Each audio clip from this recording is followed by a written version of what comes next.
আমি ছিলাম এক ব্যস্ত তরুণ। চাকরি চিন্তা, সংসারের চিন্তা, ভবিষ্যৎ গড়ার দৌড়ে ছুটছিলাম নিরন্তর। আল্লাহর নামাজ, কবর সবই জানতাম, কিন্তু ভাবতাম পরে সময় হলে ঠিক করব। একদিন হঠাৎ এক দুর্ঘটনায় সব শেষ। চোখ খুলে দেখি চারপাশ অন্ধকার।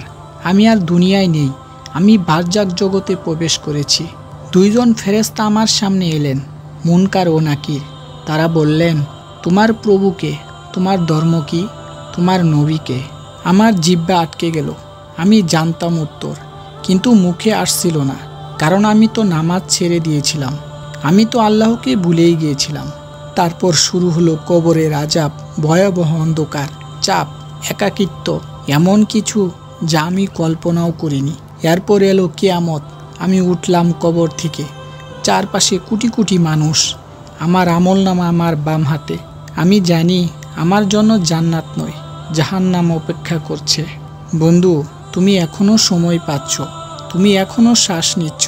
তুমি চাইলে আল্লাহর কাছে ফিরে যেতে পারো।